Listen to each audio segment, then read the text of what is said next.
welcome to Restful Story Nights. In today's journey, we drift back to the vast grasslands of the 13th century, where the Mongol Empire rose from the windswept steppe to shape the world with its riders, its merchants, and its stories. Together, we will wander through quiet camps beneath endless skies, follow the caravans across the Silk Road, sit with farmers, artisans, and children whose lives unfolded beneath the columns, and watch as an empire of horses and banners slowly fades into memory. This is not a tale of battles and noise, but a gentle unfolding of history, told slowly and softly, so that you may listen, rest, and drift peacefully into the night. Let's ease into tonight's journey together. You've just woken up somewhere near the Annan River. The world is still half dark, a shade of blue that feels colder than it looks, and you are wrapped in wool that smells like a damp yak. The smell clings to your nose the way frost clings to your lashes, thick, stubborn, and impossible to ignore.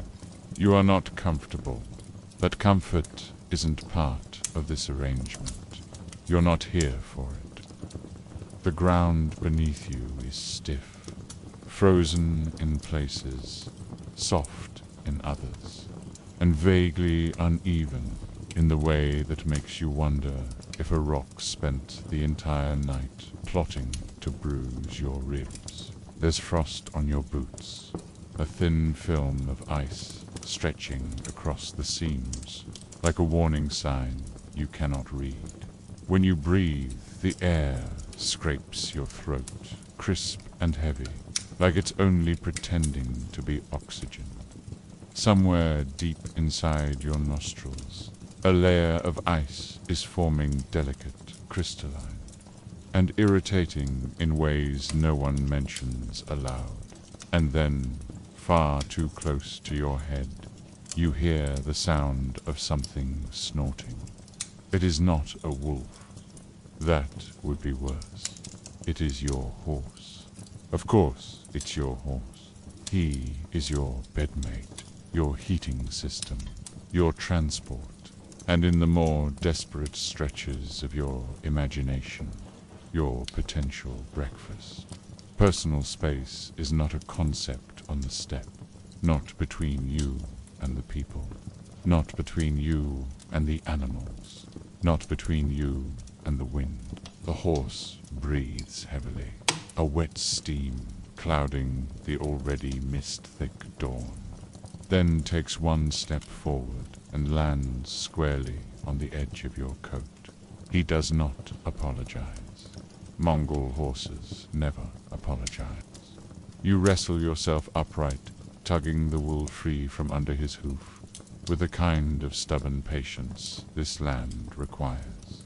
Around you, the camp is already in motion. It is not like the camps you imagine in stories, with banners flapping and horns blowing, and people moving like a rehearsed play. This is quieter, rougher, more practical. No one speaks. They just mount up and ride off like smoke carried by the wind.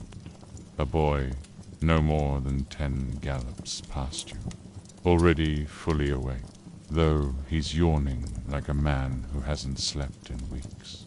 His bow, nearly the length of his body, swings lightly at his side.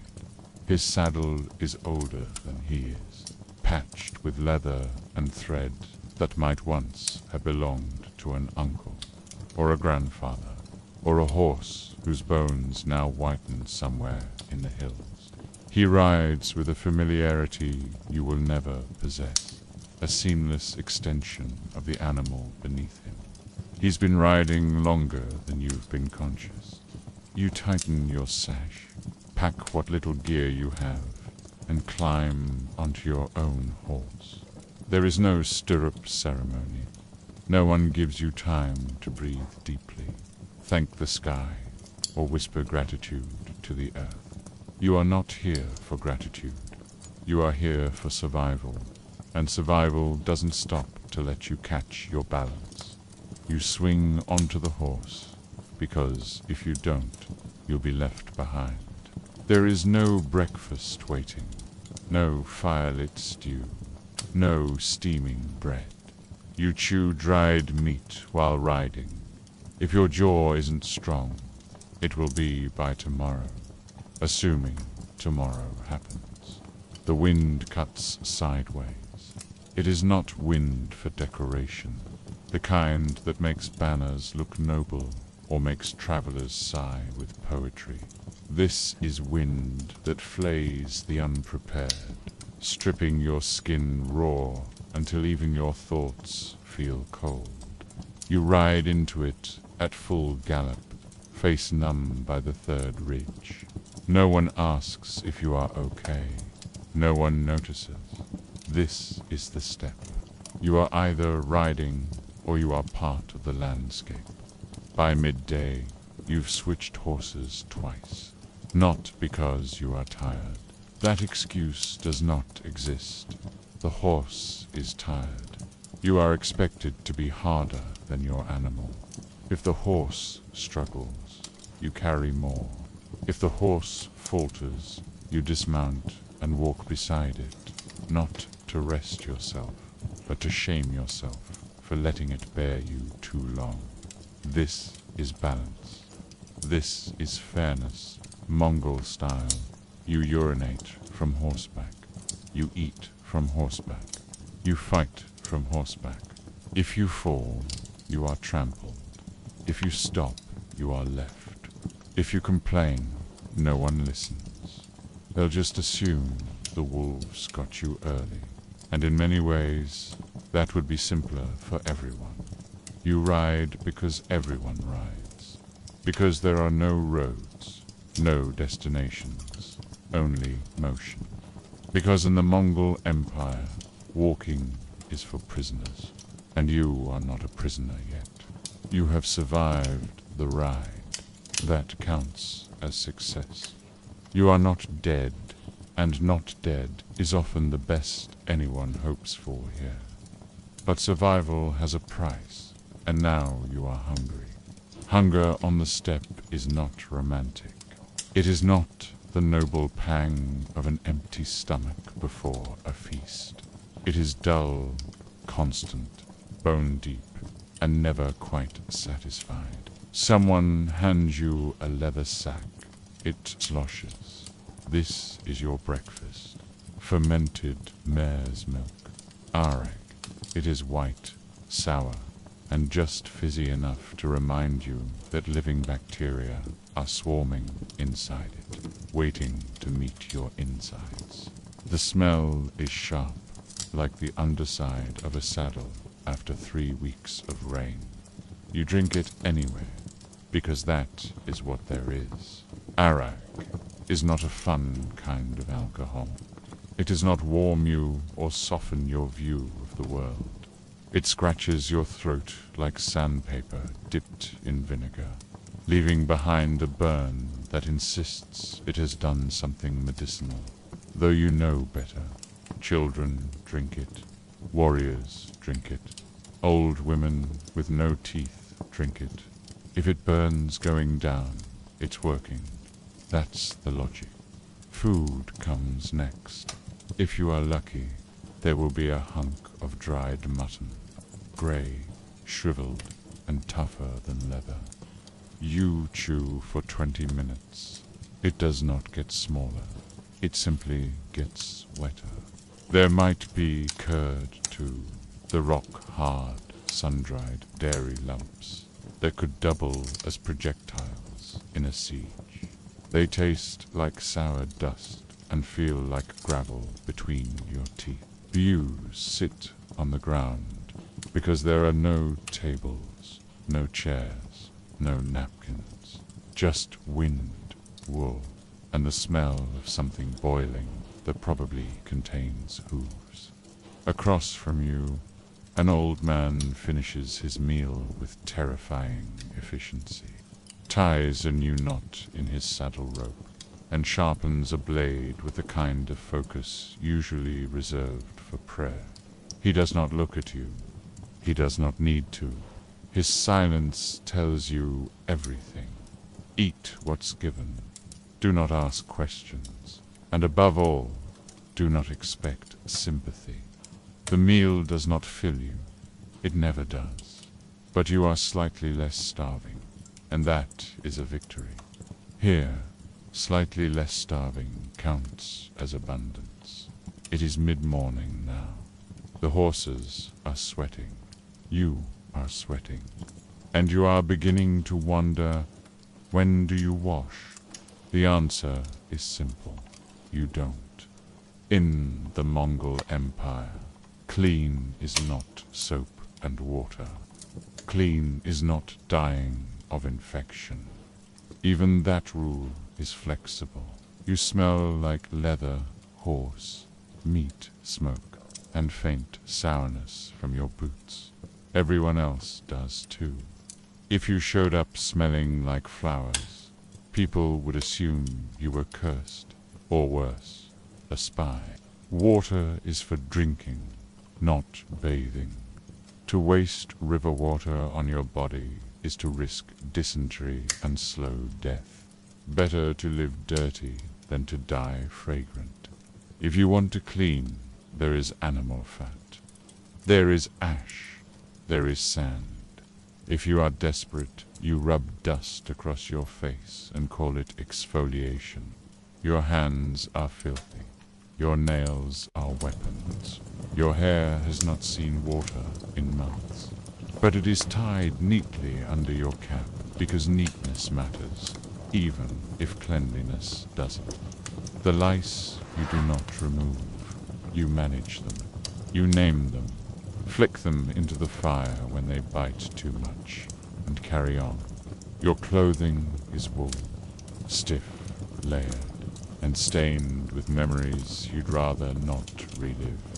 Blood from a goat you once argued with. Grease from a meal eaten in haste. Sweat that will never fully leave the fabric. You do not wash it, you add to it. Peel it off only when the seasons force you to. Your teeth are your own problem. There are no brushes, no rinses. You chew bones. You drink arak. You hope the acidity will dissolve what's stuck between them.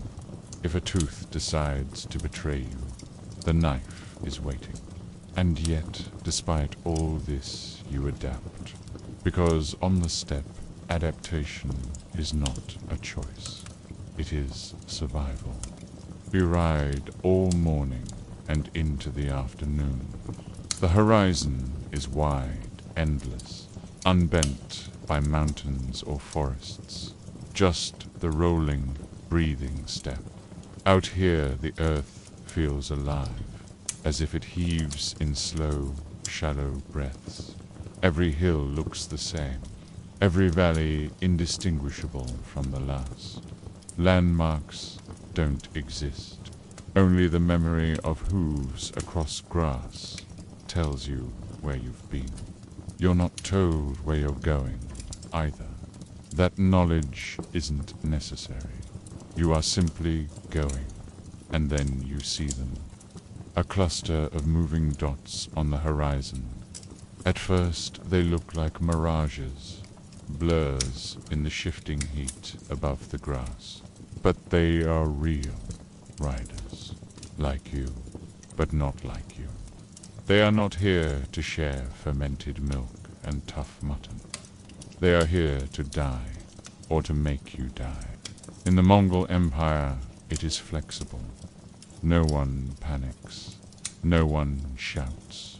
No horns sound. No banners rise. Panic is not how these people greet conflict.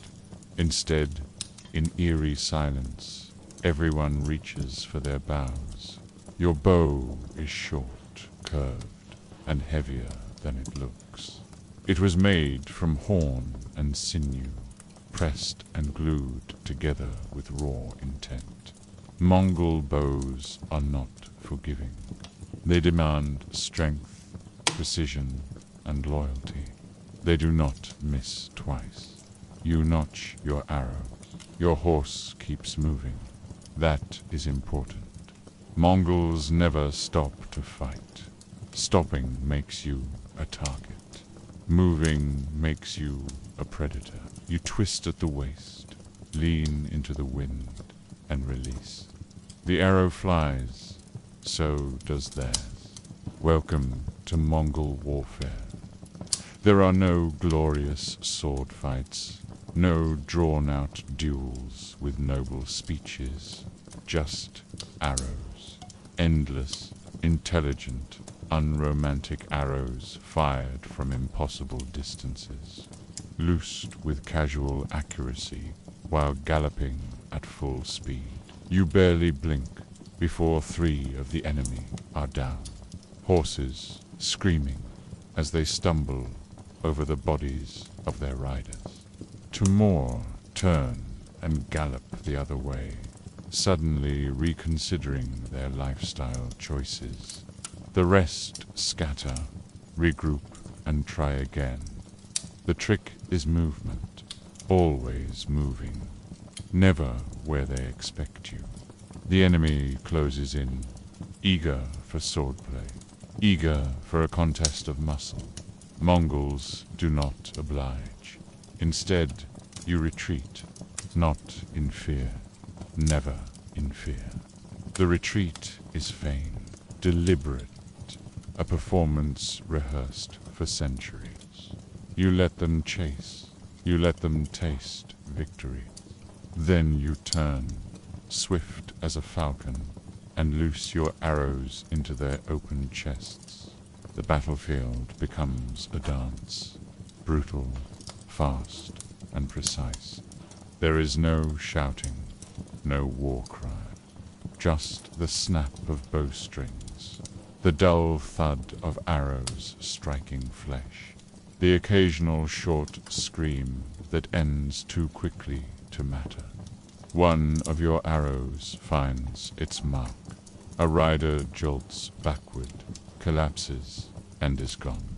You do not pause to count. Counting is pointless. Victory here is measured not in kills, but in survival. The arrows are poisoned. Of course, efficiency demands it. Wounding is better than killing. A dead man is gone. A wounded man slows his comrades. He requires attention, pulls men from the fight, drags at the rhythm of the charge. This is practical cruelty. Honor does not exist here. Results do. You fire until your fingers blister, until the leather guard on your wrist chafes raw. Then you fire anyway, because stopping would mean worse pain. By the time your quiver is nearly empty, you've lost track of how many you've loosed. It doesn't matter. There are always more arrows.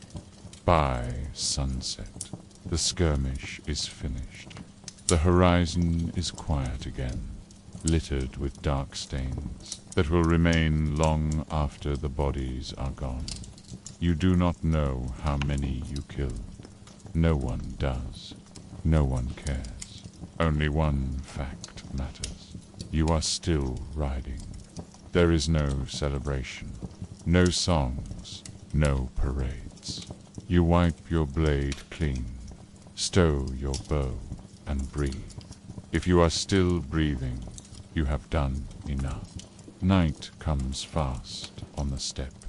The sun drops as though pulled, vanishing behind the hills in a single motion. Shadows lengthen, then disappear. Cold takes their place. Dinner arrives, not in bowls, not in platters, but in the form of an animal that was breathing an hour ago. If you did not kill today, someone else did. That is good enough. Meat is shared, but preparation is communal. You skin, you slice, you roast. Sometimes you stab again, because nerves twitch and carcasses refuse to acknowledge death gracefully. The meat is tough. Of course it is. Every animal here lives a life of struggle, and you taste that struggle with every bite. It roasts over an iron spit that has been carried for generations, blackened, bent, but unbroken. There are no spices, no salt, no ceremony. If it bleeds less than you, it is ready. You sit in a circle, not close, not warm, just enough to acknowledge one another without words.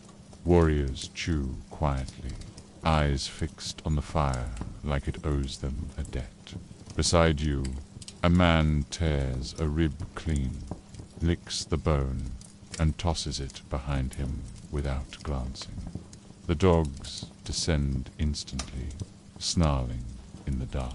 Fat is prized above all. It glistens, drips, coats your lips in grease. It is not about taste. It is about survival.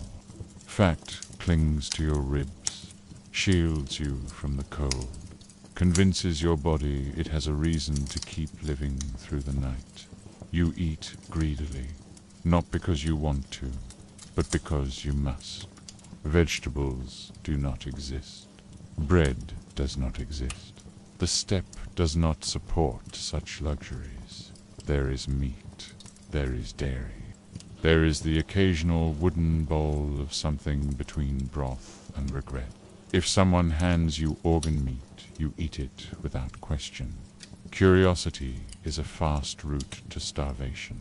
When the meal is over, there is no cleanup. Bones are thrown to dogs, ashes scattered to the wind. Pew, wipe your greasy hands on your cloak, which already doubles as blanket, towel, and winter armor. Someone belches. That is considered polite. You follow suit. Congratulations, you are adapting. Later, you lie in your felt-trapped bedroll, pressed against the side of your horse. The animal snores like a bellows, hot and steady against your back. It is not comfort, it is survival. Dreams come quickly, not of glory, not of home, but of meat, always meat. There is no poetic warning of winter's approach, no gentle drift of the first snowflake. One night you sleep with boots beside you. The next, the boots are frozen solid, stiff as carved wood, and so is your will to move. Winter on the steppe does not arrive. It consumes. It does not get cold. It becomes cold in the way water becomes ice. Total, irreversible, final. The wind no longer howls. It bites. Its teeth are sharp, aimed directly at your ears and fingertips. Your breath first becomes fog, then ice, then regret. You do not sleep near your horse anymore. You sleep with your horse, pressed against its flank, as though it were a lover made of hay and muscle. The awkwardness fades quickly. Warmth is intimacy enough. Clothing becomes a matter of survival now. Wool over wool, leather over fur, layer after layer, until you are more fabric than flesh. Fingers vanish into mitts of cloth. Toes vanish into boots padded with felt. You stop feeling them eventually. You hope they will return in spring. If not, fewer things to stub. There are no forests here. Firewood is dung, frozen, cracked, collected in sacks. You burn it without hesitation. It smells like betrayal, but glows like salvation. Smoke stings your eyes until lashes freeze together. pinning them shut like nature's cruel joke. You pry them open with numbed fingers, cursing softly, though the words never leave your throat. Water is ice. Food is ice. The air itself is ice. You ride anyway, because Mongols do not stop for weather. Weather is not an excuse. If it is not an arrow or a plague, it is not worthy of mention.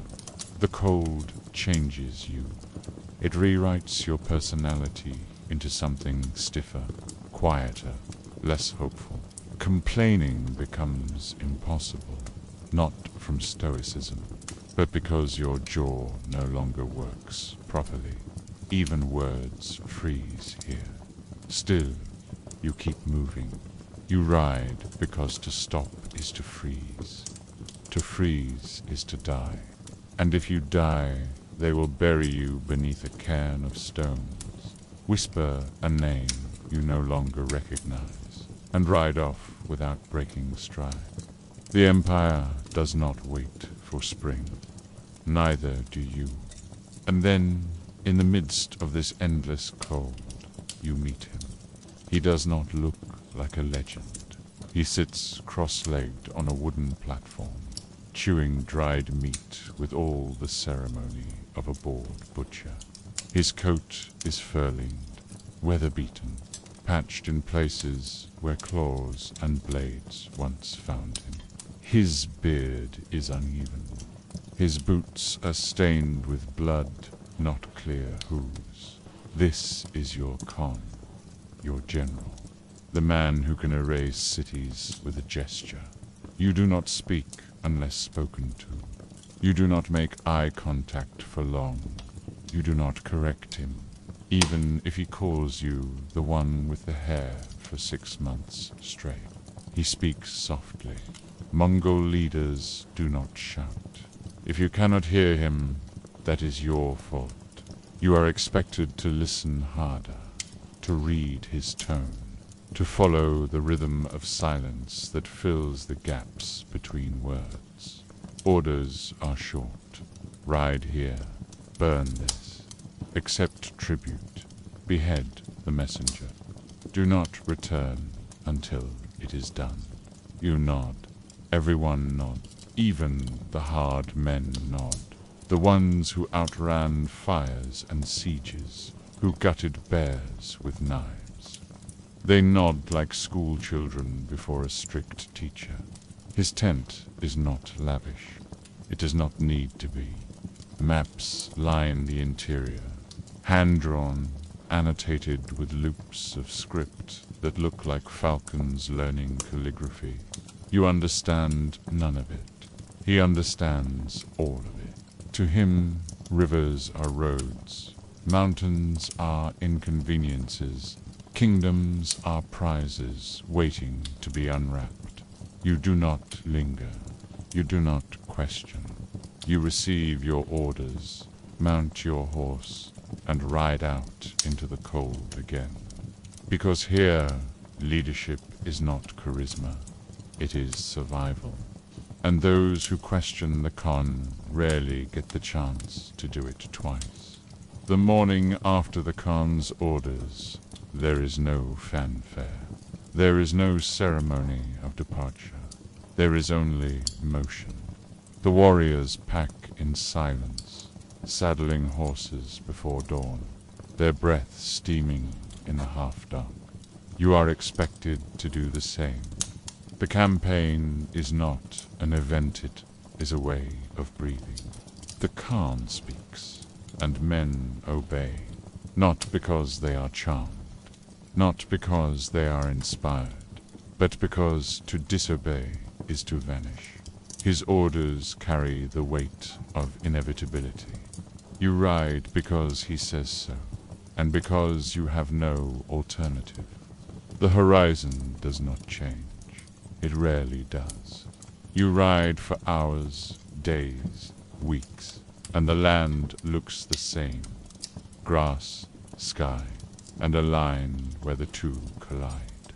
The monotony is broken only by rivers, shallow and cruelly cold, crossed with no thought of comfort.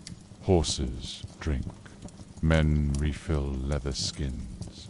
The water tastes of mud and iron, but it is life, and no one complains. You begin to learn the rhythm of the campaign. It is not constant battle, not endless slaughter. The Mongol way is patience, precision, preparation. Armies move like predators circling a herd, testing weakness, finding gaps. The prey does not always know it is prey. Not yet. When you reach the first village, it is small, forgettable, barely worth a line on the Khan's maps. The huts huddled together, roofs thatched against wind, smoke curling reluctantly from crooked chimneys. The people stare as you arrive, faces pale, eyes wide, hands frozen mid-task. There is no battle here, not today. The Khan does not waste arrows on places that can be broken with silence. Instead, the riders dismount, walk forward, and demand tribute. Tribute is a polite word for surrender. It means grain, animals, cloth, silver if they have it. It means daughters sometimes, sons other times. It means whatever the Khan decides. The villagers comply because the alternative is worse. They carry out sacks of barley, lead forward trembling sheep, pile rough-woven blankets at the feet of men who will never use them. The Khan's men do not thank them. They do not reassure. They take what is offered, note it down with the cold efficiency of accountants, and move on. The villagers are left behind, staring at empty fields and empty barns. Their lives are still technically theirs. For now, this is how empires grow, not always through blood, but through the quiet theft of everything that matters. The next village resists. The resistance is not noble. It is not glorious. It is desperate. A handful of men with pitchforks, axes dulled by years of firewood. A bow or two so warped the string sags like an old man's back. They shout as you approach, their voices carrying more fear than defiance. The Mongols do not shout back. They do not posture. They simply raise their bows and fire. It is over in minutes. The huts burn. Flames lick dry straw, leap skyward, consume everything with greedy crackling. Smoke rolls across the fields, blackening the horizon. The smell is heavy, unforgettable burned wood, burned hair, burned meat. You tell yourself you will not remember it, but you will forever. When the fire dies, nothing remains. The Khan's orders are clear. Those who resist are erased. No survivors, no stories. A message written not in ink, but in ash. You do not sleep well that night. Few do. The fire clings to your skin. The screams coil in your ears long after silence returns. But no one speaks of it. No one asks if you are haunted. That is not the Mongol way. You bury it deep, and in the morning you ride on. Siege comes next, not today, not tomorrow, but soon. You hear whispers of a walled town ahead, a place that thinks stone can stop horses. It is almost funny. The Mongols do not care about walls. They bend them, break them, climb them, starve them. Siege is not a setback. It is a sport. You reach the town after days of riding. Its walls are high, grey, and stern, dotted with watchtowers that glare down at you like suspicious old men. Gates are barred, defenders poised with bows, oil, stones. They think they are ready. They are not. The Mongols do not rush. They never rush. The first step is patience. Camps are set beyond arrows' reach. Tents rise. Horses graze. Fires burn. To the defenders, it must look like an invasion paused. To you, it feels like waiting on the edge of a storm. Then come the engineers, not poets of war, not glamorous warriors, but men with hammers, saws, ropes, and grim determination. Siege towers rise, lumbering wooden beasts taller than the walls themselves. Catapults are assembled, their arms flexed like predators stretching before the hunt. Piles of stones are gathered, each one a future ruin. And then there is the other weapon, fear. Riders circle the town, arrows loosed at random intervals, whistles and cries echoing at night to deprive the defenders of sleep. Dead animals are flung over walls, their stench carried into the narrow streets. Sometimes dead men, plague-ridden corpses, hurled like gifts no one wants. The message is simple. Resistance will not only kill you, it will rot you from the inside. You watch as days stretch into weeks. The town weakens. Fires burn within. Food dwindles. At night you hear faint arguments carried by the wind voices rising, desperate, blaming, pleading. The final attack is sudden, merciless. The siege towers roll forward, pushed by sweating men, shielded by rawhide soaked in water. Arrows rain down, met by answering arrows from the walls. The clash is deafening. Stones crash, wood splinters, oil burns. And then the towers touch the walls. Ramps slam down. Warriors surge forward, not hesitating, not pausing to breathe. You climb with them, bow in hand, arrow loosed at the first face you see. The defenders falter. Panic spreads like fire. A gate breaks, smashed by rams, and suddenly the city is open. What follows is not battle, it is slaughter. Once a wall is breached, the defense collapses. The streets are chaos screens. Smoke, blood, confusion. You do not see clearly. You do not think. You follow the tide. Your body moving because stopping is unthinkable. By the time silence falls, the town is gone. Houses smolder, streets run red, and the survivors sift Enya, bound in ropes. Their futures determined by the Khan's whim. Some will serve, some will die, all will obey. You sleep that night with smoke in your lungs and blood on your hands.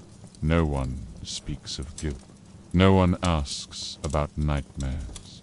The Empire does not care about your soul.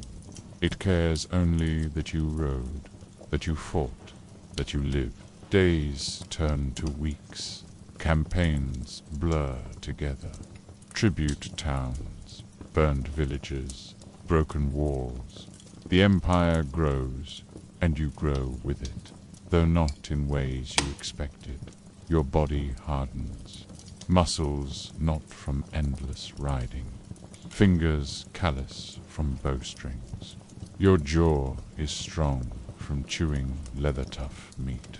You do not wash, but the filth feels less like shame and more like armor.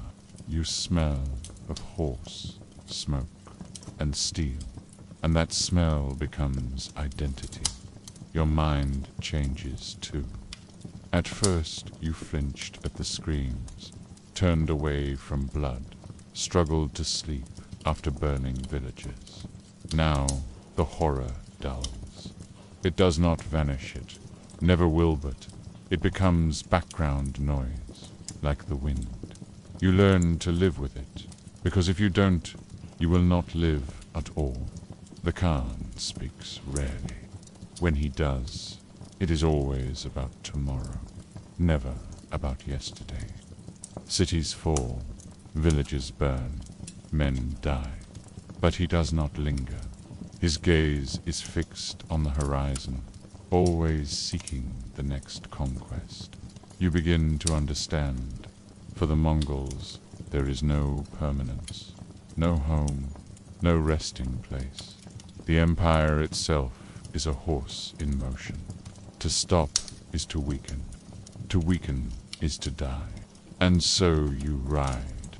Always you ride. The campaign does not end when a city falls. Conquest is not a destination, but a road that stretches without horizon. And you now understand what the elders meant when they said the Mongols were the wind. You are moving always, restless and untethered, carrying hunger and iron across the land like weather that cannot be bargained with. The marches are the true face of the empire. Battles may be remembered, victories may be recorded, but it is the endless moving, the riding day after day, week after week, that shapes you, breaks you, and reforms you. You march into the desert first. It is a place of silence, so complete it feels like the land itself has died. Sand stretches in all directions.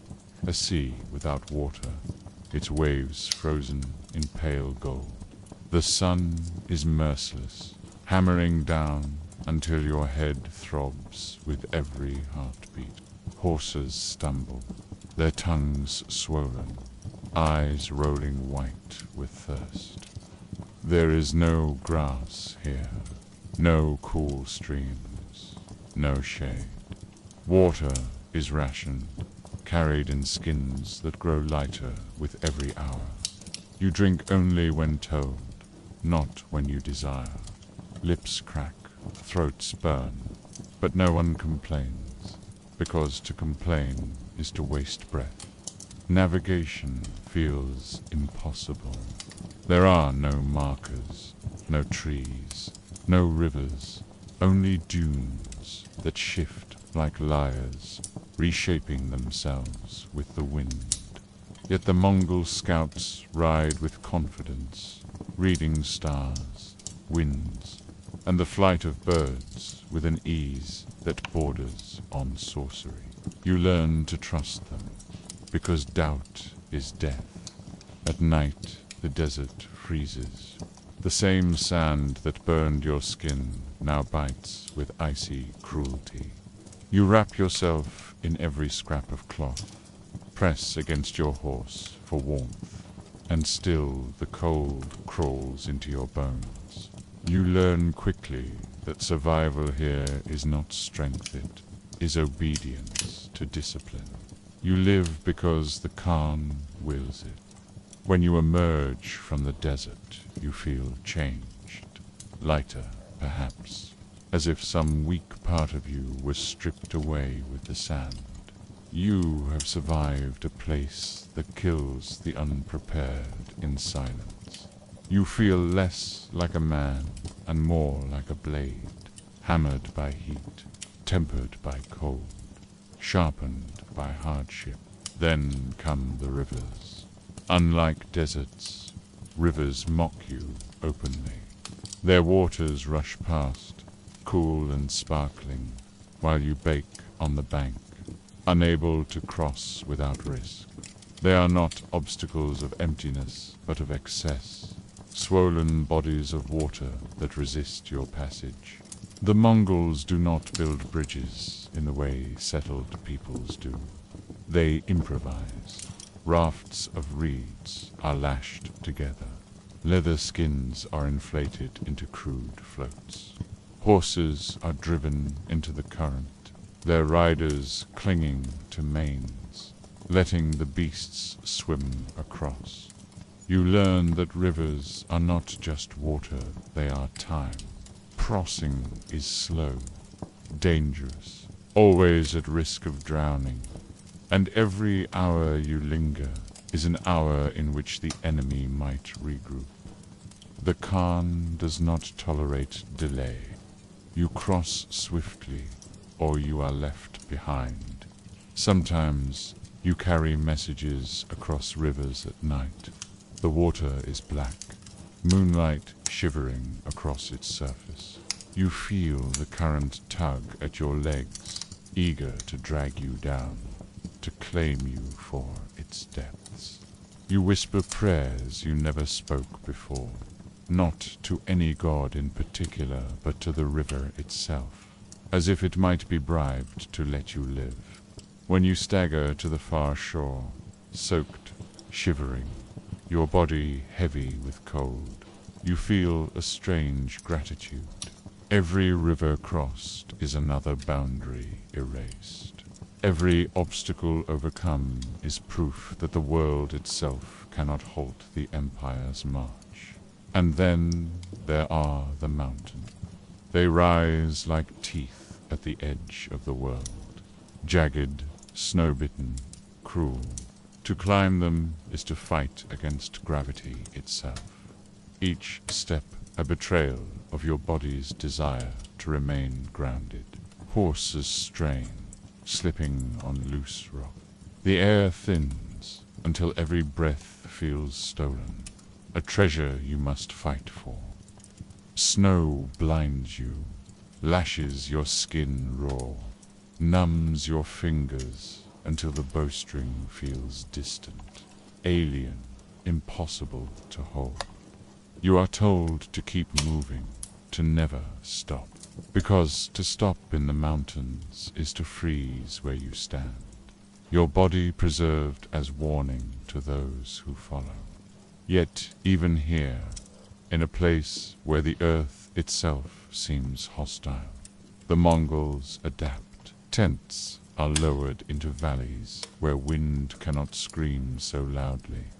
Fires are fed with whatever can burn branches, dung, even scraps of cloth. Horses are blanketed with hides, their warmth treated as a shared treasure. At the peaks, when the world falls away beneath you, you see further than you have ever seen. Valleys stretch like sleeping beasts. Rivers coil like silver snakes.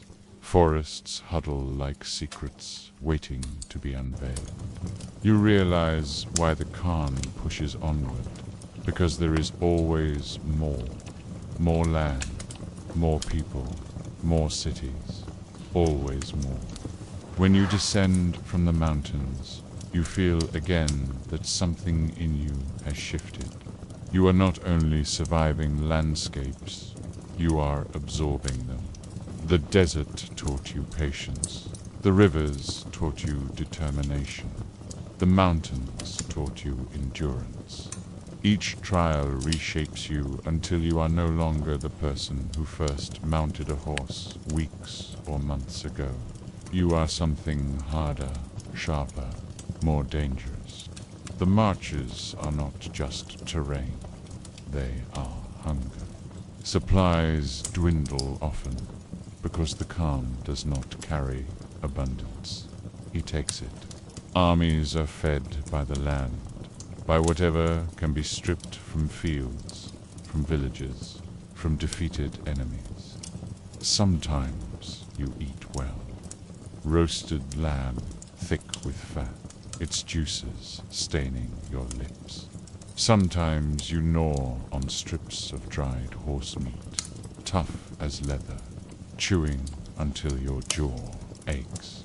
Sometimes you eat nothing at all, lying in your saddle with your belly hollow, your mind floating on the edge of delirium. You learn tricks, how to soften dry meat by tucking it under your saddle while you ride, how to find edible roots near riverbanks, how to drink the blood of your horse without killing it, a warm, salty sustenance that turns your stomach yet keeps you alive. Hunger ceases to be an enemy. It becomes a companion, a constant whisper reminding you of fragility, not always, but often. Hours, even days, where no one speaks, where the only sounds are hooves beating against soil, the squeak of saddles, the whistle of wind. At first, the silence unsettles you. You crave voices, laughter, something human to cling to. But over time, you learn that silence is a shield. Words waste energy. Words reveal doubt. The Mongols prefer stillness, letting the land speak instead. You begin to hear differently. The rustle of grass becomes a language. The rhythm of hoofbeats becomes music. The distant cry of a bird becomes omen. You do not simply march, listen, and in listening you belong. But there is one constant in every march, the horse. Your horse is no longer an animal. It is an extension of you. You feel its exhaustion before your own. You sense its hunger in your gut, its thirst in your throat. You learn to sleep on its back, to guide it with knees and hands, even when your eyes are closed. When it falters, you falter. When it thrives, you thrive. The Mongols do not mourn horses as you would mourn a brother, yet they do not treat them carelessly. Horses are life itself. A rider without a horse is not a soldier. He is prey. You whisper to your horse at night, stroking its mane, pressing your forehead to its warm neck. You do not know if it understands, but you know you need it too. In a world stripped of permanence, your horse is the closest thing to home you have. And so you march, across deserts, rivers, mountains, through hunger, silence, exhaustion, always onward, always following the Khan's shadow. You no longer ask when it will end. You no longer dream of return. The marches themselves have become your existence, your measure of time. Days are not counted by calendars, but by the number of sunrises seen from the saddle. The empire is not only built by battles, it is built by footsteps, hoofbeats, the grinding of wheels across impossible lands. It is built by endurance, by survival, by the refusal to stop even when the earth itself tries to halt you. You understand this now. You are no longer simply riding with the Mongols. You are becoming Mongol. The Khan does not conquer only with arrows. The bow is fast. The horse is swift. But there is another weapon sharper than any blade. The tongue. You begin to see that not all victories are won in smoke and blood. Many are decided in silence, in the measured words of envoys, in the fragile exchange of gifts and threats, in the knowledge that fear can make walls crumble before the first arrow is loosed. The envoy, you ride with them, sometimes men chosen not for their strength of arm, but for their sharpness of mind. They are dressed plainly, yet they carry authority greater than any warrior. The envoys are the voice of the Khan, and in their saddlebags are letters written in many scripts, stamped with seals, edged with ultimatum. Their task is simple. Arrive at the gates of a city and offer a choice. Submit or resist. The words are always the same, though tailored to local ears. They promise safety for those who kneel, destruction for those who do not. The envoys remind kings and governors that resistance is not bravery but folly, because the Mongols do not forgive. One defiance is met with fire, and yet the envoys do not threaten crudely. They speak calmly, even politely. Submission is framed not as defeat, but as wisdom. Those who yield are not enslaved. They are accepted into the great order of the steppe. They may keep their temples, their markets, their officials. They must only provide tribute, horses, soldiers, and loyalty. You watch the effect. Rulers waver, merchants murmur, priests weigh omens. Fear spreads not because of the swords outside the walls, but because of the certainty carried in the envoy's voice. The Mongols do not bluff. Every word is backed by proof, for everyone has heard what happened to those who refused. Fear becomes a currency more valuable than silver. Cities hundreds of miles apart whisper to each other of Mongol storms that swallowed kingdoms in days. Refugees carry stories, embroidered with terror, of walls shattered, of fire that consumed skies, of rivers running red. They learn that the Mongols do not stop these stories. They encourage them. Sometimes they even embellish them. What need is there to burn a city if the next one surrenders at the mere rumor of fire? Fear travels faster than horses. It seeps into the dreams of kings, creeps into the councils of generals, poisons courage before it can be raised. Armies collapse without battle because the men believe resistance is already doomed. And when fear falters, the Mongols make an example. A city that resists too long is not merely defeated, is erased. Fields are trampled, walls torn down, survivors scattered or enslaved. The destruction is left visible, a scar in the earth itself. Future envoys need only point to the ruins and say, choose wisely. Gifts and tribute, but diplomacy is not only threats. The Khan understands generosity as well. Those who submit are not always stripped bare. Often they are rewarded. Envoys present silks, fine horses, weapons crafted with care. Tribute is not taken only by force, it is exchanged as if it were honor. A conquered king might keep his throne, but now he sits beneath the shadow of the Khan.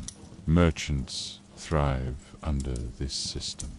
Caravans, once plagued by thieves, now travel safely across lands unified by Mongol law. Markets grow fat, because goods can flow without fear of border wars. The Khan demands loyalty. Yes, but loyalty is rewarded with stability. You begin to see the subtle brilliance. A blade cuts quickly, but it cannot hold what it severs. Diplomacy, however, binds. A ruler who yields willingly is more useful than one conquered in defiance. Fear opens the gates, but gifts keep them from closing again.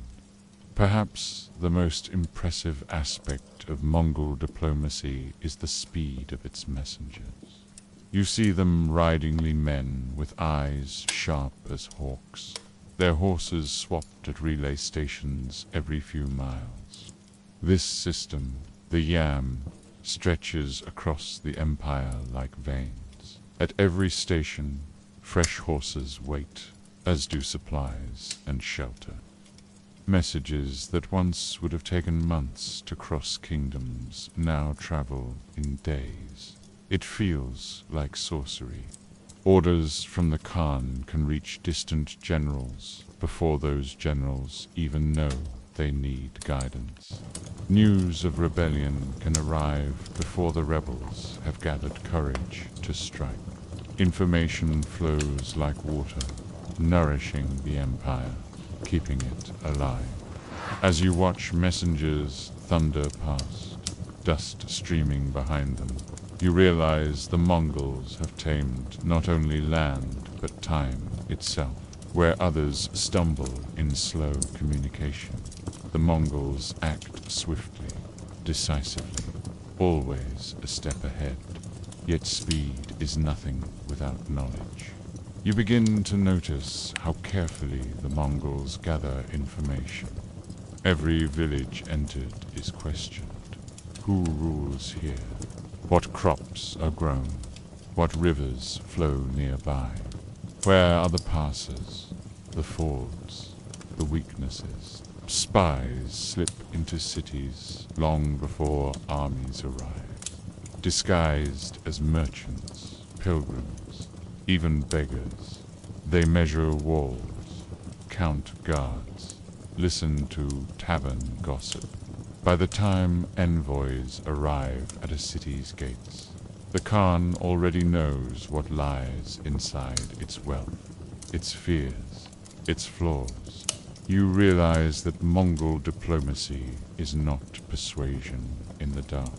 It is precise, targeted, crafted with knowledge that leaves no room for escape.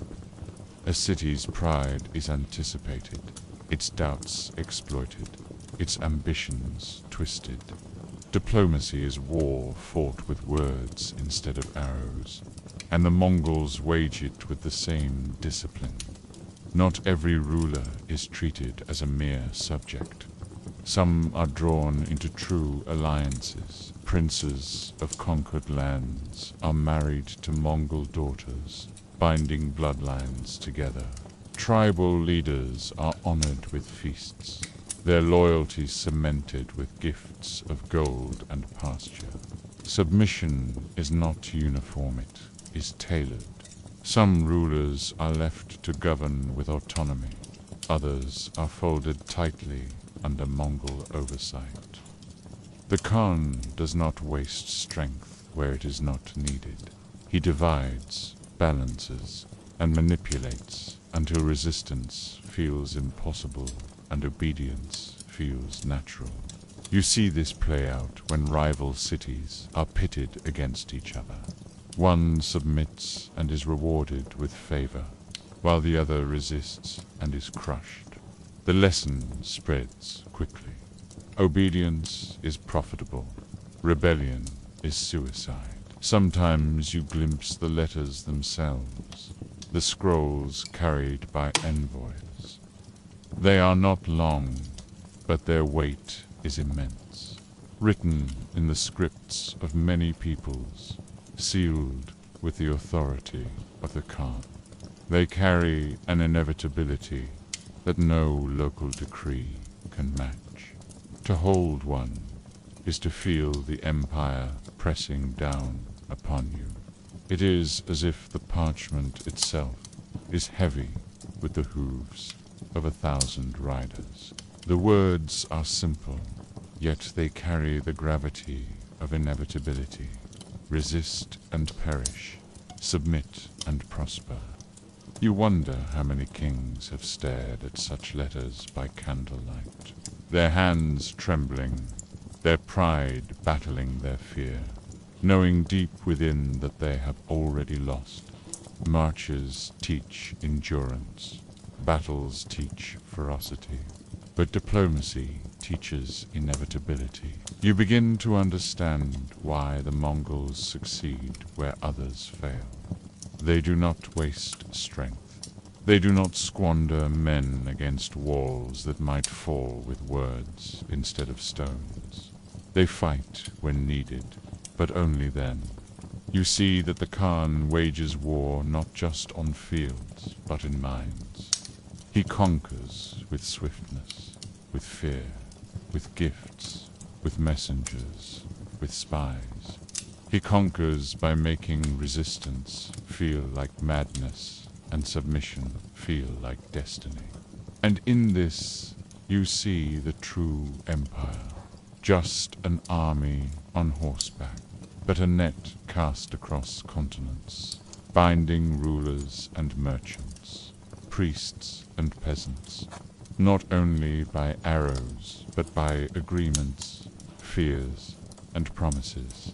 The bow may win the battle, but diplomacy wins the world. The storm of hooves passes, the fires die down, the banners fold. Conquest is dramatic, but what comes after is quieter, slower, heavier. You begin to see that the true challenge of empire is not the taking of cities, but the holding of them. It is here, in the stillness after battle, that the Mongols reveal another kind of strength. From ashes to order, a city that resists is left in ruin, its stones cracked, its markets shattered. Yet even there, the Mongols return with order. They do not leave waste behind them.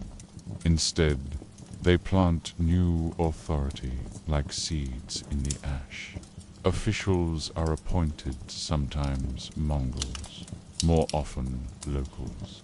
The Khan is not foolish enough to govern every town himself. Instead, he bends existing structures to his use. A governor who once ruled for a king now rules for the Khan.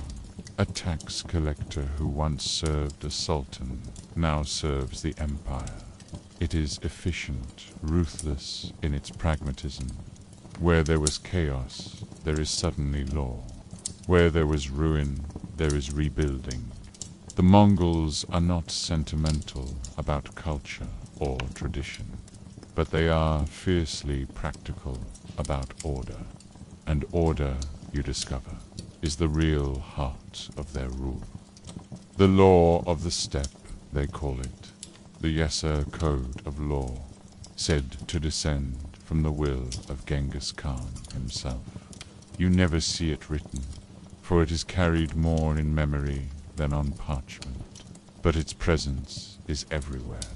The Yasa governs the empire like the wind governs the grass.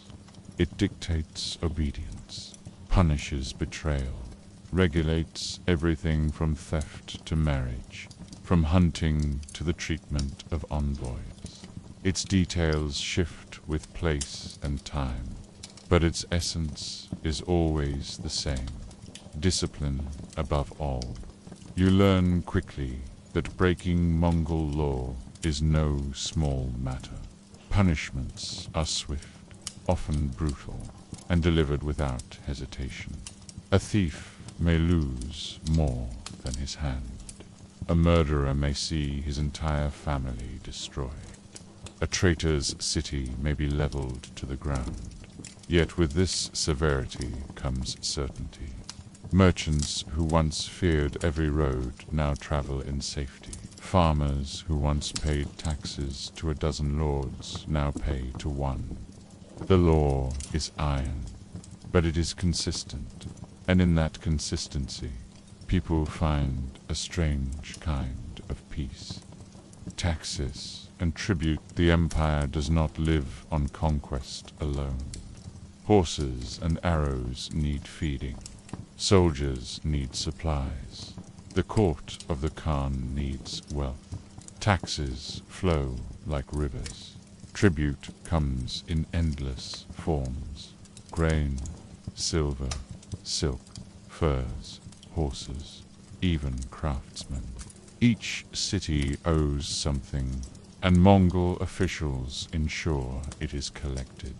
The process is exact, sometimes cruel, but always efficient. You watch caravans of tribute arriving at camps, wagons creaking under the weight of goods, herds of livestock driven in great clouds of dust, fine artisans led away to work for the Khan's glory. The empire becomes a machine, and every conquered people is another gear within it. Yet not all feel crushed. For some, Mongol taxation is lighter than what came before. Corrupt local lords are stripped away. Tax collectors who skimmed too much are punished. The Khan demands loyalty, but he despises disorder.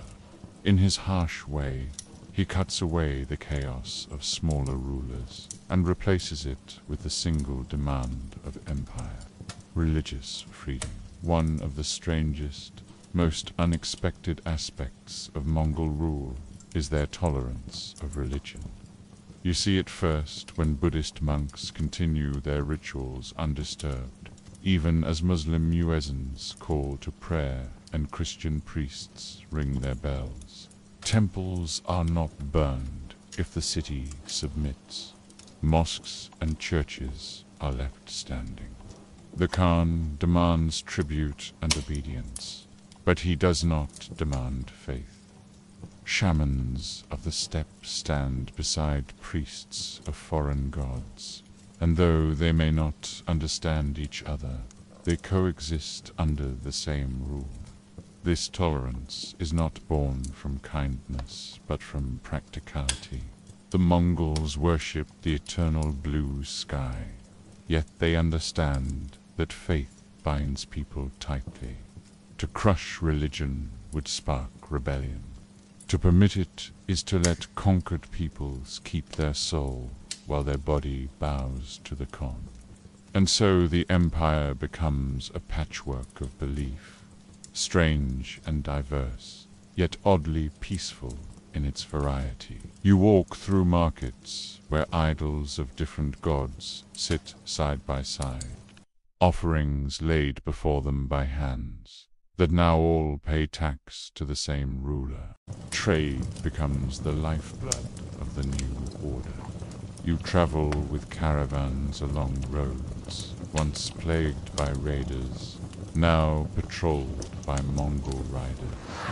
The Khan does not tolerate thieves. A single merchant murdered is an insult to his authority. Bandits are hunted relentlessly, their punishment made public, their corpses left as warnings. Because of this, trade flourishes. Silk from the east finds its way to western markets. Spices cross deserts that once swallowed caravans whole. Even glass from far lands reaches steppe encampments. The Mongols may not weave silk or pressed spices themselves, but they understand the power of those who do. By protecting trade, they fatten their tribute, enrich their allies, and weave distant lands into a single system of exchange. For the first time, perhaps, the world feels connected. A merchant can travel farther than ever before, carrying goods, languages, and ideas with him. And at every stage of the journey, the Khan's law follows him like a shadow. Some cities that were once broken rise again under Mongol oversight. You see markets rebuilt, walls mended, wells cleared, craftsmen taken in conquest, sometimes return, bringing with them new techniques and skills. The empire does not seek only destruction, seeks usefulness. A city that can serve trade is rebuilt. A city that can feed armies is nurtured. A city that can produce weapons or wealth is carefully maintained. You realize that the Mongols think of cities not as trophies, but as tools. They care little for their beauty, their traditions, their pride. They care only for their function. If a city functions, it is preserved. If it resists function, it is destroyed. It is a cold philosophy, yet effective. The world bends to utility, and under that utility, life continues. Yet beneath the new order there is silence. You notice it in the way conquered people lower their voices when Mongol riders pass. You notice it in the markets, where trade is loud but laughter is rare. You notice it in temples, where prayers are whispered not just to gods, but against fear. Peace exists, but it is heavy. It rests not on harmony, but on submission. It is not the peace of trust, but of certainty, the certainty that rebellion will bring ruin. You carry this silence with you. It becomes a second skin. At night, you lie awake and wonder if this is peace at all, or only the pause between storms. You learn that conquest is only the first act, rule is the second, and in some ways the harder one. The Mongols are masters of both. They tear down, then rebuild. They punish, then protect. They are feared, yet oddly respected. They crush rebellion, yet permit prayer. They demand taxes, yet guard trade. It is a paradox, a strange balance of cruelty and order. And in that balance, the empire thrives. You see that the Khan does not only rule with the bow, he rules with law, with roads, with markets, with silence.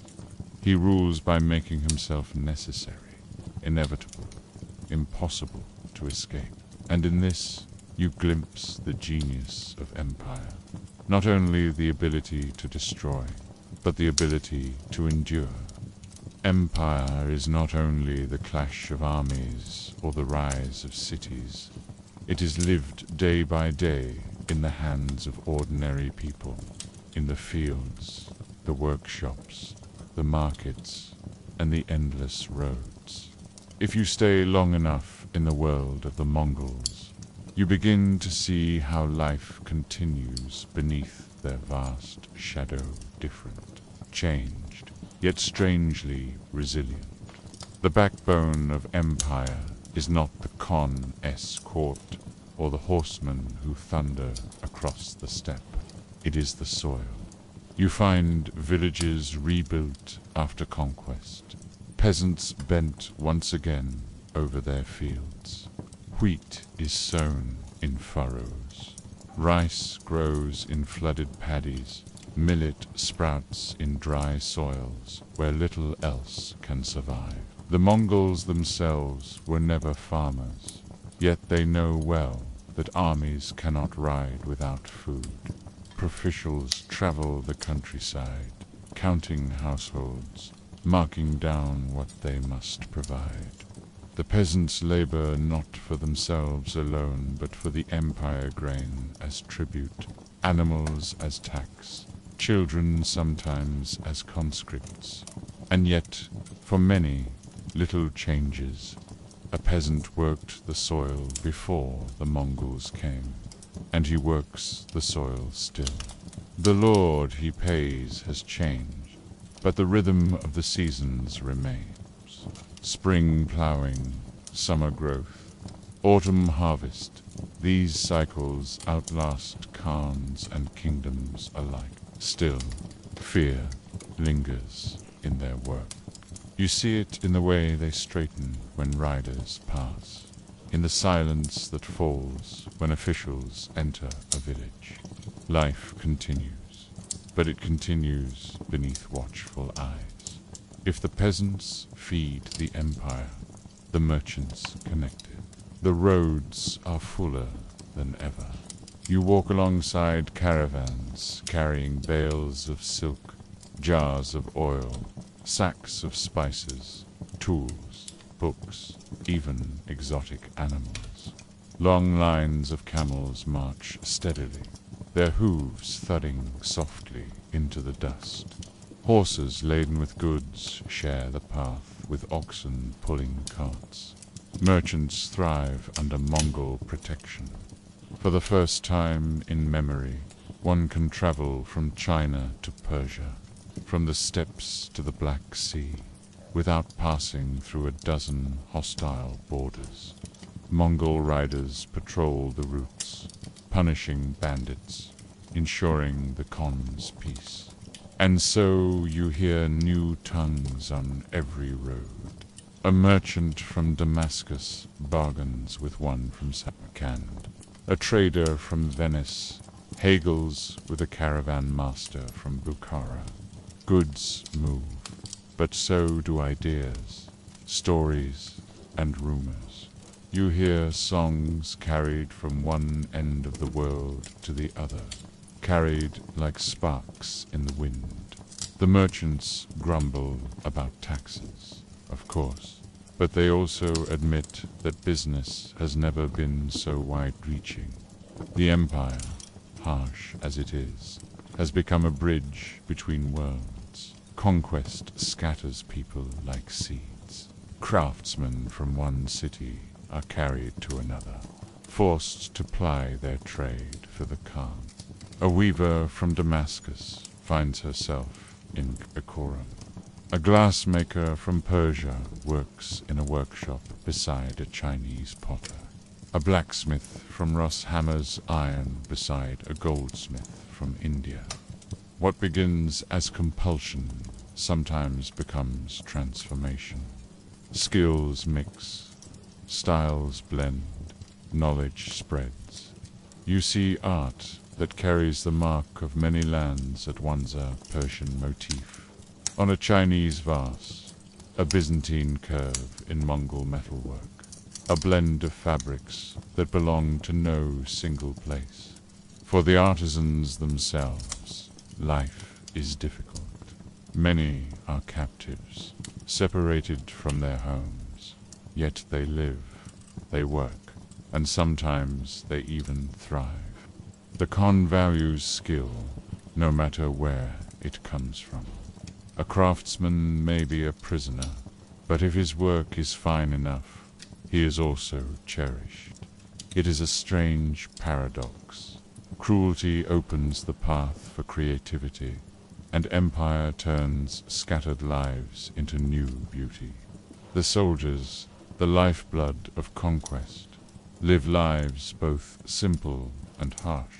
You spend time in their camps, where tents stand in ordered rows, fires burn low, and horses graze in great circles.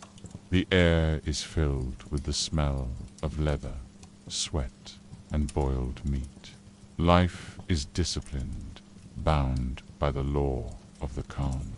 Each man knows his place in the system of tens, hundreds, thousands.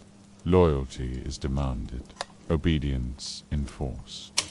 A soldier eats what his unit eats, rides where his commander directs, fights where the Khan decrees. Yet there is also a strange equality here. The Khan himself eats from the same cauldron as his men. Rank exists, but it is earned through skill, courage, loyalty, not only through birth. For men of low station, the army is both a burden and an opportunity. They live for their horses, their families, and the promise of plunder. But they also live for one another.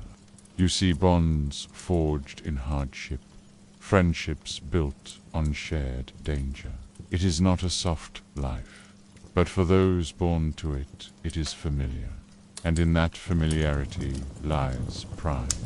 Often unseen, yet deeply important, are the women of Mongol life. Among the nomads of the steppe, women are not hidden away, but active in the life of the camp.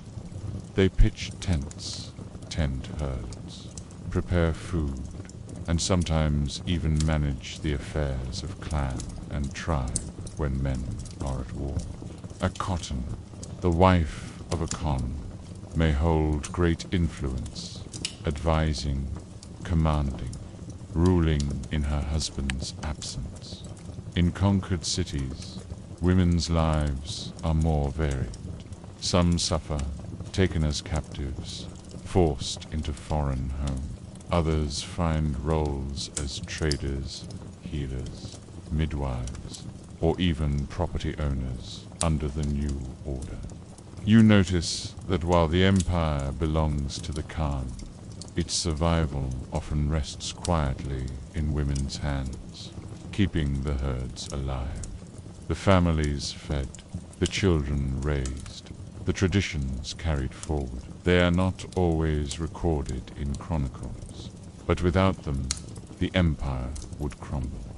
The children grow up in this new order, knowing nothing else. Step-born boys learn to ride almost before they can walk, their small hands clutching reins, their laughter carrying across the grass. Girls help their mothers with tents, cooking, herding, already learning the skills of survival. In the cities, children of conquered lands grow in the shadow of Mongol authority. Some play in rebuilt streets, others learn crafts. A few are taken into service as scribes or translators, and some, especially boys of promise, are sent into the empire's service, trained in Mongol ways, bound to the Khan. To them, the empire is not a storm that arrived, but the very sky itself. They do not remember a world before. They do not see conquest. They see only the order that now exists. Even under the iron weight of Mongol law, life finds its moments of brightness.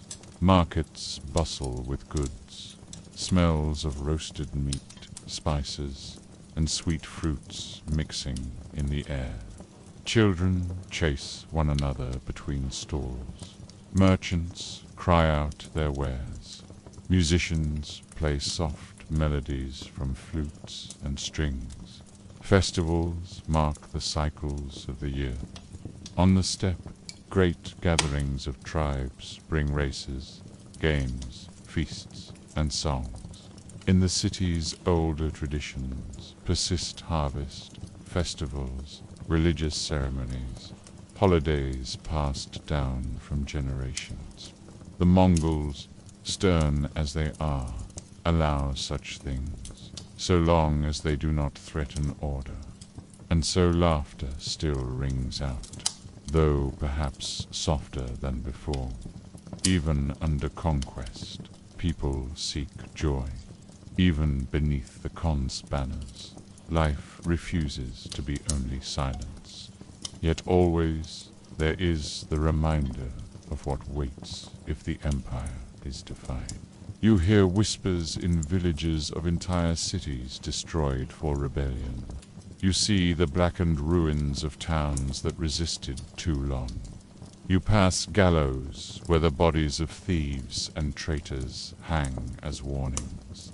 The empire offers peace, but it is peace sharpened by fear. It is a peace that asks no questions, that bends without resistance, that accepts without protest. For some, this peace is welcome. It brings safety, trade, stability. For others, it is a heavy burden, a silence that presses on the chest. But either way, it is unshakable. The Khan's will is as vast as the steppe sky, and beneath it, all must live. Walking through this world, you realize that empire is not lived only in battles or decrees. It is lived in plowed fields, in bustling roads, in smoky workshops, in the laughter of children and the silence of the fearful. The Mongols did not only change borders, they changed the texture of daily life. They made the world wider, roads safer, but also made obedience heavier, rebellion deadlier. It is not a simple world of villains and victims, heroes and conquerors. It is a world of survival, adaptation, compromise. It is the world of peasants, merchants, craftsmen, soldiers, women, children, ordinary lives shaped by extraordinary power. And as you watch, you begin to see the truth. Empire is not a thing above the people. It is built upon them, carried in their work, their silence, their submission, their resilience. Without them, the Khan's banners would flutter over emptiness. When you step into the Mongol world, you quickly learn that it is not simply a dominion of land and cities, but of movement. Nothing about the empire is still. Horses, caravans, merchants, envoys flow endlessly like rivers of dust and hoofbeats. The Mongols built their empire not just with swords, but with roads. The old Silk Roads had always existed, faint threads linking east and west. Traders risked deserts, mountains, bandits, and endless delays, inching goods across Eurasia in perilous journeys. But under Mongol rule, those fragile threads became thick cords, woven strong with patrols, stations, and the weight of imperial law. The roads are busy in a way they had not been for centuries. Caravans stretch across the horizon, camels swaying under loads of silk and spices, horses carrying bundles of furs, oxen pulling wagons of porcelain and paper. Bells jingle from harnesses. The air smells of dust, sweat, and resin from sealed amp. What was once a gamble is now, for a time, dependable. The Mongols made the roads safe because they understood. Conquest is empty if trade cannot flow. Perhaps the most extraordinary creation of the empire is the yam, the great relay system of post stations. Every 30 or 40 kilometers along the major routes, you find a station. Wooden huts, corrals for horses, supplies of food, water, and firewood. Here, a rider arrives, dismounts, and passes his burden to another, who mounts a fresh horse and speeds away. In this way, messages travel with astonishing speed. What once took months can now take weeks, sometimes even days. A command from Karakoram reaches the Black Sea in the time it would take a caravan to cover a fraction of the distance. You imagine a rider thundering across the plains, a tablet of authority hung from his neck, doors opening before him, people offering supplies without hesitation. For to refuse the bearer of the Khan's order is to defy the empire itself. It is not only orders that move this way, but news, rumors, sometimes even merchants and envoys who are granted use of the yam. The system becomes the veins of the empire, carrying the lifeblood of information from one end to the other. Alongside the yam's messengers move the great caravans. You walk among them and see how they are microcosms of empire. A caravan leader from Central Asia, cooks from Persia, guards from the steppes, animals from China, goods from a dozen cities. Around the campfires at night, stories are told in many languages. Yet all understand enough to bargain, to laugh, to share bread. They trade in silk, porcelain, paper, gunpowder, precious stones, glassware, spices, carpets, ivory, amber. But they also trade in smaller, humbler things, songs, recipes, charms, sayings. A lullaby sung in Samarkand, might find itself whispered to a child in a Genoese port. A trick of cooking learned in Persia might appear in a Chinese kitchen. This is the quiet work of empire, invisible but enduring. The Mongols, practical as they were, saw value in more than goods. They carried people across their realm not only to serve but to spread knowledge. Scholars, doctors, engineers, astronomers all were moved from one land to another, often forcibly, but sometimes with patronage and reward. A Persian doctor might be found in a Chinese court. A Chinese engineer might serve in Iran. A Syrian craftsman might teach his art in the steppes. Through these movements, ideas flowed as freely as silk. The empire became a strange kind of university, though not by design a place where knowledge was scattered, mixed, recombined. Paper, once rare beyond China, spread across the empire. Techniques of irrigation, mining, and metallurgy traveled new routes. Even games, fashions, and entertainments crossed boundaries. The Mongols themselves did not always seek to preserve these things, but by moving people, they ensured they could not remain still.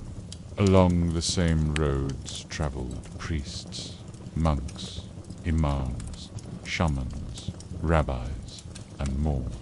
The Mongols, tolerant of many faiths, allowed a diversity that astonished travelers.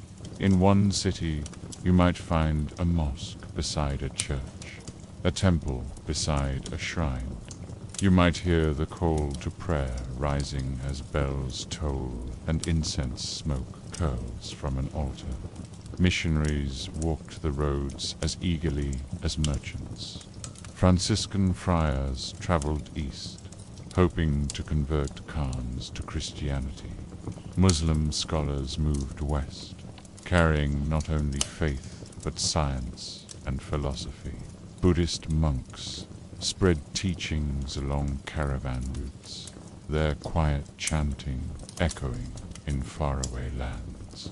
It was not always harmony. There were disputes, competitions, suspicions. Yet the very fact that so many voices could coexist within the empire's framework created a mingling that had no equal in that age. But not all that traveled was welcome. In the movement of goods, armies, and caravans, unseen passengers also journeyed.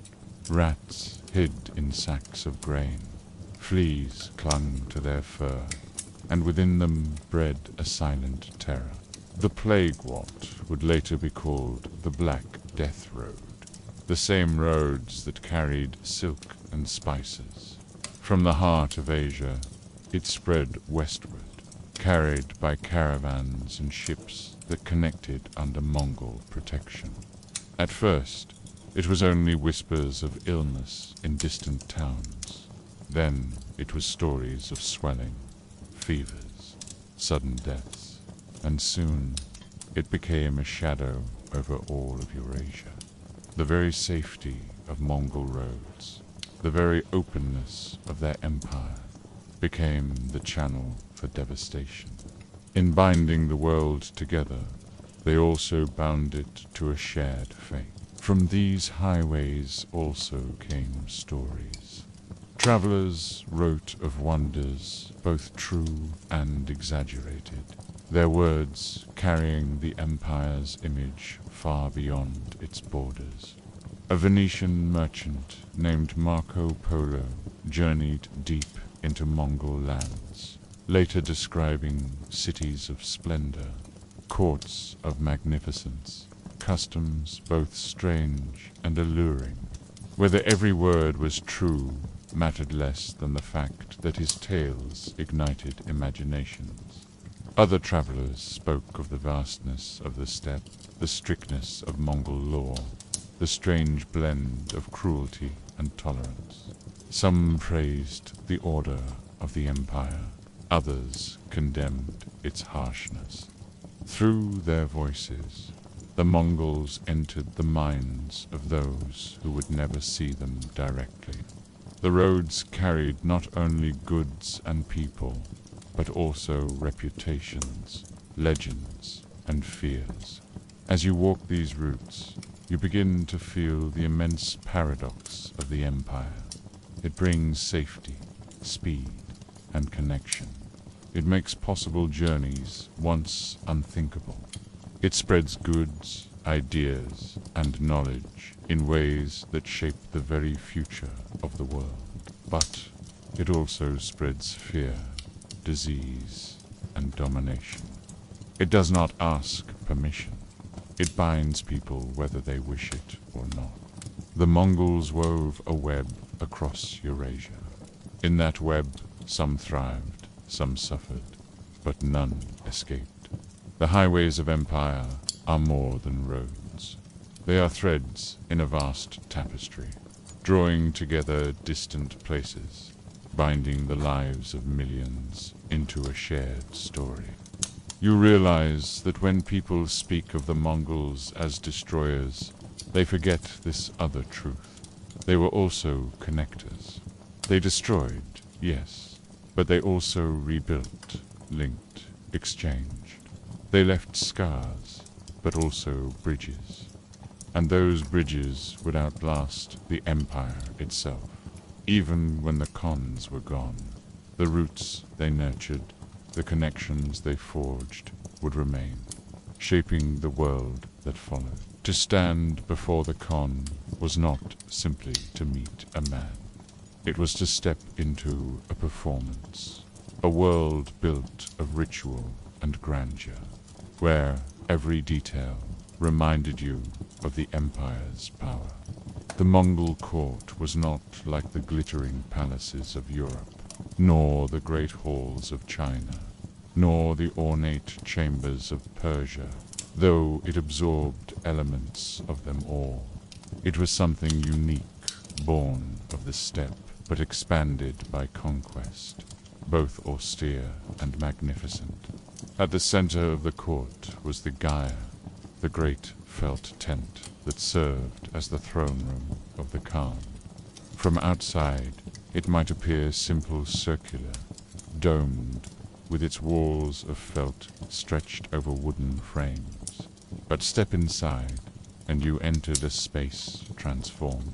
Rich carpets covered the ground, their colors glowing in the lamplight. Pillars were carved and painted, holding the roof aloft like the ribs of a giant beast.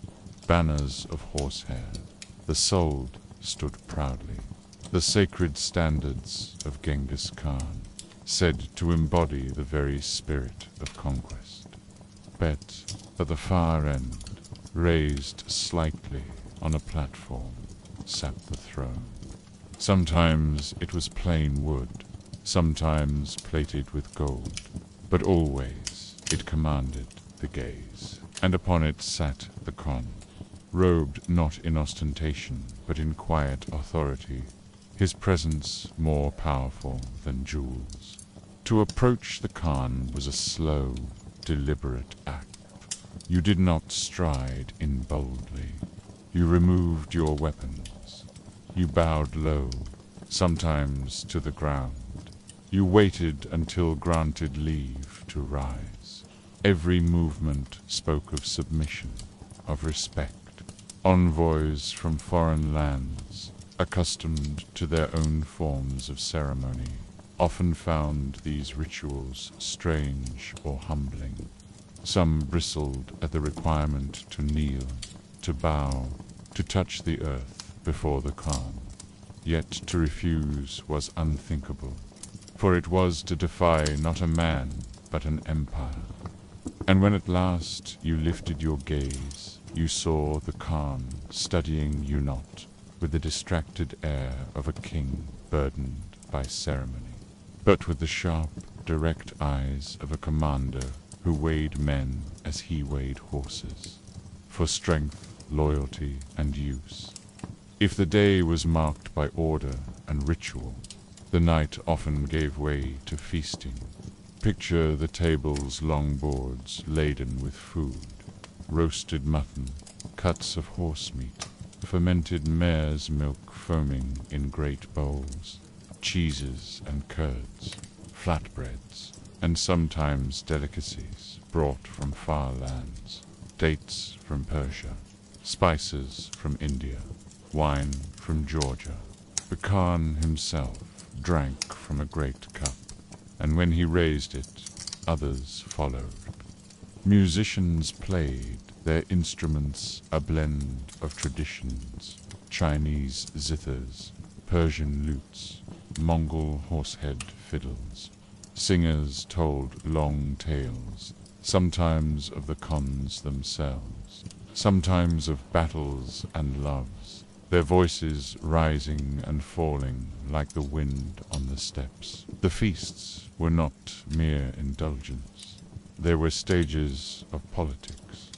Alliances were sealed over shared cups, rivalries softened or sharpened by the flow of drink. A Khan might test the loyalty of a subordinate, not on the battlefield, but at the banquet table, watching how he held his liquor, how quickly he responded to a jest, how deeply he bowed when toasts were made. As the empire grew, the courts of the Khans absorbed the colors of many lands. In Karakoram, the capital built by Gadai, you might see Chinese artisans crafting intricate porcelain, Muslim architects designing mosques, and craftsmen from all corners shaping ornaments for the Khan's court. A silver fountain in the shape of a tree stood at the heart of the palace, from which flowed streams of wine, arag, and honeyed drinks. In Persia, where Mongol rulers later settled, the court took on a Persian flavor. Poetry recited in elegant Persian verse, courtyards lined with tiles, banquets rich with saffron, pomegranates, and rosewater. In China, under Kublai Khan, the court became vast and ceremonial, blending steppe traditions with Chinese imperial ritual. The Khan wore robes of silk, sat on a throne of lacquer and jade, and observed elaborate ceremonies drawn from Chinese custom. Yet he still drank mare's milk, still maintained the standards of his ancestors. A reminder that he was Mongol first, Emperor second. At these courts gathered envoys from every corner of the known world. Italian merchants in fur-trimmed cloaks, Muslim ambassadors in flowing robes, Russian princes with heavy beards, Chinese officials with scrolls of tribute, even occasionally monks from Europe in plain brown habits found themselves in the same hall, awaiting audience. They watched each other as much as they watched the Khan, for here alliances were forged and broken. Each carried gifts gold, textiles, horses, falcons, fine glass, even relics of saints seeking favor or permissions. Some sought trade rights, others protection, still others peace. All knew that a word from the Khan could mean prosperity or ruin. And when they returned home, they carried tales that would shape how the Mongols were seen in lands far beyond their reach. The Khan's court was also a place of justice. Disputes were heard, punishments handed down. The law of the empire, the Yasa, attributed to Genghis Khan, was both strict and practical. Theft, betrayal, disobedience, these could be met with death. Yet the law also sought fairness. Taxes were to be collected consistently. Corruption punished, the weak protected from exploitation. To witness a trial in the court was to see the Khan's authority in action. The guilty might be executed swiftly, without hesitation, but the innocent could also be defended with equal firmness. For the Khan's justice was a pillar of his power. If the people trusted it, they accepted his rule. Foreign visitors often described the courts in tones of awe. Some marveled at the order and discipline, others at the wealth and size. Some recoiled at what they saw as barbarity, while others admitted grudging admiration. To many Europeans, raised on tales of Mongol cruelty, the courts were startlingly sophisticated. Marco Polo described Kublai's palace as the grandest he had ever seen, with halls vast enough to hold thousands. Chinese historians recorded the Khans adopting imperial rituals, while maintaining the fierce independence of their heritage. What united these accounts was a sense of scale. The courts seemed larger than life, as though they belonged not to men, but to figures of legend. And yet, beneath the grandeur, there was also humanity. The Khans laughed, grew drunk, lost their tempers, and wept. They had families, favorites, and rivalries. They showed mercy some days, cruelty on others.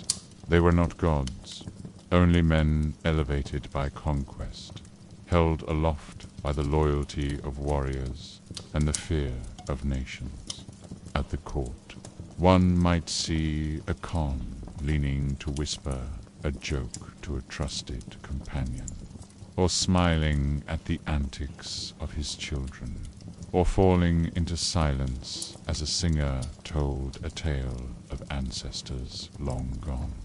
In these moments, the court felt less like a symbol of empire and more like a gathering of people, bound by the same frailties and joys as any other. As you walk out of the court, the night air cool on your face, you realize that the courts of the Khans were more than centers of power. They were crossroads, mirrors of the empire itself. They reflected the blending of cultures, the weight of authority, the flow of goods and ideas, the harshness of law, and the warmth of human fellowship. To enter the Khan's court was to step into the heart of the Mongol world. To leave it was to carry with you the memory of a presence that lingered, as though the very air had been marked by power. When we speak of the Mongol Empire, it is easy to imagine only the thunder of hooves, the smoke of battle, and the majesty of Khans seated in splendid courts. But empires are not made of rulers alone. They are lived in by people, millions of them who till the soil, weave cloth, trade in markets, sing to their children at night, and carry on through the quiet seasons of life. And so, before our story closes, let us step away from the thrones and the warriors, and sit with the ordinary souls who lived under Mongol rule. For it is here, in the everyday, that the empire becomes most human. For many, life remained rooted in the earth.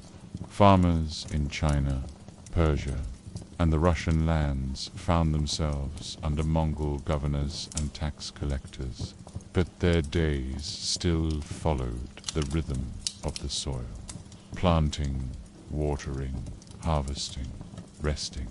In northern China, the plough carved furrows through fields of millet and rice. In the valleys of Persia, irrigation channels gleamed under the sun, carrying water to orchards of pomegranates and figs. In the plains of Russia, rye and barley bent beneath the wind, The Mongols themselves did not farm. Pastoralism was their way, but they depended upon the harvests of those who did. Taxes were collected, granaries filled, caravans laden. Sometimes the burden was heavy, yet the Mongols also knew that a starving peasantry could not serve an empire. Order was often maintained with care, for stability meant grain, and grain meant survival. Cities under Mongol rule hummed with craft. In Samarkand, weavers sat at their looms, working silk into shimmering patterns. Merchants thrived in this world. The Silk Road, once dangerous and fragmented, stretched now like a safe artery through the empire. A caravan could travel from China to the Black Sea with less fear of banditry than in centuries before. Among the Mongols themselves, women held a place of unusual influence. They managed the camps, cared for the herds, and often took charge when men were away on campaigns. A wife of a Khan might oversee trade agreements, command troops in her husband's absence, or advise on matters of diplomacy. To outsiders, this was striking. In much of the medieval world, women's roles were often confined. Yet, among the Mongols, they could wield both authority and respect. Tales were told of queens and noble women who negotiated treaties, directed household economies, and even held sway in the succession of khans. Even among ordinary families, the partnership of husband and wife was essential. Imagine, if you will, a child growing up under the Mongol sky. He runs among the herds, his laughter carried by the wind. He learns to ride almost as soon as he learns to walk, clutching the mane of a pony as he wobbles in the saddle. He listens to elders tell tales of Genghis Khan, of battles won and oaths sworn, his young imagination filling with images of heroes and faraway lands. Or picture a girl seated beside her mother, learning to sew, to weave, to churn milk into butter. She practices songs sung to lull infants, songs that carry the memory of ancestors. She grows up in a world where duty, honor, and the strength of kin are her inheritance. In the cities, too, children played in markets, splashed in irrigation canals, watched caravans roll past, their eyes wide with wonder at the camels, the strange faces, the treasures of distant worlds. They did not know that they lived in the largest empire the world had ever seen. To them, it was simply home. One of the less visible but most lasting legacies of the Mongol Empire was the flow of knowledge. Persian astronomers exchanged ideas with Chinese mathematicians. Arab doctors taught their craft in Mongol cities, while Mongols carried knowledge of herbs and animal care across continents. Paper-making spread, gunpowder traveled, maps were shared, and philosophies crossed borders. In monasteries, scholars copied texts. In mosques, imams debated law. In temples, Buddhist monks carried their sutras. And through all these voices ran the invisible thread of Mongol rule, binding lands together long enough for ideas to mingle. Empires held together by conquest are seldom eternal. After the death of Genghis Khan, the vast domain was divided among his heirs. Over time, rivalries grew. The Golden Horde in Russia, the Ilkhanate in Persia, the Yuan dynasty in China shared the Mongol legacy, but each followed its own path. Local cultures reasserted themselves. Old loyalties resurfaced, and the great empire began to splinter. What was once one became many. Yet, even as the empire fractured, its memory lingered like the echo of hooves, long after the riders had passed. Imagine now the steppe once more, wide and unending. The sun sets, the horizon glows, and in the distance you hear a sound, not sharp, not immediate, but fading. Be the thunder of hooves, the call of riders, the banners in the wind. For a time, the Mongol Empire had seemed unstoppable, a storm across continents. But storms pass. What remains is the earth, the grass, the stories told around fires. In China, new dynasties rose. In Persia, the Ilkhans were replaced. In Russia, the memory of Mongol rule became both a scar and a legend. On the steppes, the descendants of Genghis Khan still rode, but the world had shifted. The roads they safeguarded, the exchange of ideas, the mingling of cultures, the awareness in both East and West that the world was larger than they had imagined, and above all, the stories. Stories of riders swift as the wind, of Khans who ruled with iron, and wisdom of an empire that, for a century, held the heart of the world in its grasp. These stories remain not because of power alone, but because they touched the imagination. They remind us that even the greatest empires are fleeting, and yet, in their fleetingness, they shape the world that follows. So let us return one last time to that quiet camp on the steppe. The fire burns low. The stars blaze overhead, clear and countless. A horse nickers softly in the dark. Somewhere, an elder tells a child the tale of Genghis Khan, of the days when the earth shook with the hooves of riders, when the Khans ruled from the Pacific to the Black Sea. The child listens, eyes wide, carried far from the small circle of light into a world of memory and legend. And as the story ends, silence falls. The empire is gone, but the night remains, vast and eternal, holding both the past and the present in its embrace. Thus ends our journey through the Mongol world. We have walked the open steppe, tasted the feasts of Khans, heard the songs of warriors, and sat with the farmers, artisans, and children who carried the empire forward in the quiet rhythm of daily life. The Mongol Empire rose like a storm, burned bright like a flame, and faded into memory. Yet in its rise and fall, it left a mark that endures still in the roads we travel, the ideas we inherit, and the stories we tell. And now, with the last embers glowing low, we too take our rest. The ride is over, the tale is done. Good night.